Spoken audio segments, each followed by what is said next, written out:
Voilà, pour partager avec vous une information très très importante que je viens de recevoir. Renata, pour ceux qui la connaissent pas, était une moitié camerounaise, moitié Guinée équatoriale. Voilà, donc c'est sa mère qui est camerounaise et son père est de la Guinée équatoriale. Donc Renata, avant, elle vivait en Espagne. Voilà. Ensuite, elle est partie de l'Espagne pour s'installer en banlieue lyonnaise. Oh, chef Anne, ça a cuit. Avec les morts suspectes des Camerounais en Occident. Voilà encore une Camerounaise qui a disparu en France, dans lequel les raisons de sa mort sont trop douteuses. Parfois, les hommes l'avant de faire des enfants. Elle est des mères camerounaises et des pères équateur-guinéennes. Donc, elle est camerounaise et équateur-guinéenne. Et Seigneur, il y a des nationalités ici qu'on mélange comme ça là que... Pas ça. Hey, ben. Avant que tu n'entendais pas des enfants comme ça. Hein. Avant que tu n'entendais pas que... Il y a des enfants ici, quand ils te donnent leur nationalité, leur origine. Donc tu bois d'abord l'eau, tu digères. Parce que tu te dis que... Mais, ils ont fait comment même pour se retrouver gagnant que ça de l'enfant. Il y a des mélanges que ça ne se fait pas. Il y a des mélanges que ça ne se fait pas. Ou bien des mélanges qui sont difficiles à suggérer. Voilà une équato-guinéenne décédée en France dans des traits suspects. Maintenant, la famille est déchirée. On ne sait pas où accuser. Écoutez la vidéo. Écoutez la vidéo jusqu'à la fin, avant de mettre votre commentaire. Écoutez la vidéo jusqu'à la fin, avant de mettre votre commentaire. Je vous reviens à la fin pour le débrief. Je reviens à la fin de la vidéo pour mon débrief. Je vous donne les détails, les circonstances de lieu et de moment des choses. Voilà, pour partager avec vous une information très très importante que je viens de recevoir. Renata, pour ceux qui la connaissent pas, était une moitié camerounaise, moitié Guinée équatoriale. Voilà, donc c'est sa mère qui est camerounaise et son père est de la Guinée équatoriale. Donc Renata, avant, elle vivait en Espagne. Voilà. Ensuite, elle est partie de l'Espagne pour s'installer en banlieue lyonnaise. Elle a d'abord eu un compagnon togolais. Et puis après, elle a eu un autre compagnon. Ensuite, elle a rencontré Papy Longchamp. Et elle était aide-soignante. Et tout de suite, ça a dégénéré. Voilà. Donc, Papy ramenait les chèques, les faux chèques. Vous voyez les chèques de Paris, là. Il allait prendre les faux chèques. Il ramenait, il lui donnait de déposer sur son compte. Et il remet le chèque aujourd'hui. L'argent n'est même pas encore entré sur le compte. Là, s'il ramène 5 000 comme ça, là, il dit à Renata que non. Donne-moi d'abord 3 000. Après, tu vas prendre les 2 000 d'en haut et tout. Et la fille va comme ça, elle pompe l'argent dans son compte. Elle donne les 3 000 euros. Et le chèque revient rejeté et tout. Donc, Papy Longchamp a fait ça à beaucoup de filles sur Lyon, même des hommes aussi. Ça, il est reconnu pour ça. Voilà, les faux chèques, les chèques volés et tout. Donc, il a fait la même chose à Renata. Il a dupé, il a fait beaucoup de choses. Du coup, ça a pété. Il s'est mis à lui faire du chantage. Bien évidemment, il avait ses images de sextape. Voilà, c'est pas une fille du dehors comme nous là, et tout, c'est une fille qui s'intéresse à la politique. Donc, une fille qui s'intéresse à la politique, une fille qui est activiste, c'est pas n'importe qui. Ça veut dire qu'elle était super intelligente et puis elle était belle. Donc, rien à voir avec la racaille de dehors. Même ses ex et tout, c'est des garçons intelligents, des garçons bien. Mais bref, ça peut arriver que dans la vie, une fille intelligente s'intéresse à un voyou. Voilà, quand le diable va entrer dans ta vie, c'est comme ça. Donc, Renata, elle a porté plainte à Papy Longchamp. Papy Longchamp a été condamné, il est allé en prison, il est sorti. Et quand il est sorti de prison, il a recommencé à harceler Renata. Donc, comme il connaissait ses horaires, parce qu'elle bossait dans un hôpital pas loin de chez elle, en banlieue lyonnaise, où elle habitait, et tout.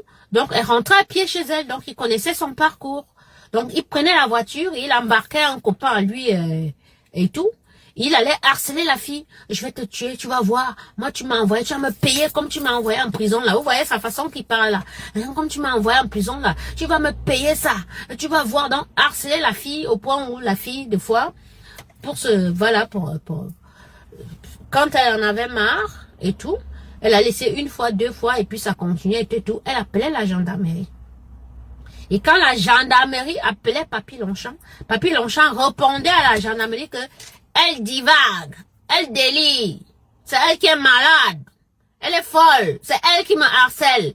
Donc je vous ai dit, mes chers frères et sœurs, que voilà psychopathe, un tueur en série.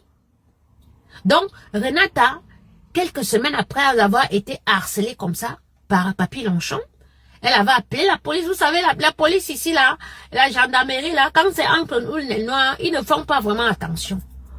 Du coup, je suis sûre que Renata, apparemment, c'était une fille gentille, très gentille. Certes, elle avait ses parties prises, que voilà, elle revendiquait des choses, comme moi, je revendique des choses à mon gouvernement au Cameroun, voilà, et tout. Mais c'était une fille très gentille, une fille très posée, une fille hyper gentille. Voilà. Donc, je pense que à un moment donné, elle a laissé entrer Papy Longchamp chez elle. Parce que c'est un manipulateur. C'est un manipulateur, ce mec. Il a réussi à entrer chez elle. Il a fini avec elle chez elle. Eh oui. Et quand on arrive, on trouve qu'elle est morte depuis des jours. Le corps est déjà gâté et tout. On ne fait pas d'autopsie, on ne fait rien. On porte seulement, on emballe seulement, comme vous avez vu l'autre jour, qu'on a emballé celle qui est morte aux États-Unis là. On enterre s'il y a une place où enterrer, ou alors on va incinérer comme on l'avait incinéré. Mais c'est pas grave parce que, avec la police ici, alors je profite pour lancer l'appel à cette tata de Lyon. Je tais ton nom. Parce que moi j'ai lancé mon équipe de recherche dehors. Je sais que Renata avait des personnes avec qui elle s'entendait très bien sur Lyon, qui étaient un peu comme des personnes de sa famille. Je sais que depuis hier que j'ai mis le post, vous avez commencé à ouvrir les yeux. C'est d'ailleurs pour ça que le Papy Longchamp, il publie mon fils, il me harcèle avec tout genre de scénarios et tout. Il pense que je vais lâcher. Non, je vais pas te lâcher, mon cher. Tu vois là, j'ai déjà une partie du scénario. Je sais déjà que tu es sorti de prison et que Renata est morte après ta sortie de prison et que tu l'as harcelée et que la gendarmerie est même au courant que tu l'as harcelée. Donc, on va réouvrir le dossier. L'enquête sera réouverte. On va craquer. On va voir le téléphone de Renata. Là, la police ici, c'est la police scientifique, hein, Papy Longchamp. Même si tu n'as plus le téléphone, même si tu penses que tu as balancé les preuves et tout, machin, tout. Ils vont s'intéresser maintenant au dernier jour de Renata sur Terre. Qui l'a appelé? Qui a fait quoi? On va retrouver tes conversations, on va retrouver tes messages et tu iras au Youf. C'est moi, Nyangono, qui te dit ça et je le promets. Et te l'ai dit, hein. Depuis hier, il t'a dit. Et je suis sur toi. D'accord? Tu peux construire tes messages, tes mensonges et tout, machin, tout. Moi, je viens avec la vérité. Et c'est toi qui as tué Renata. C'est toi.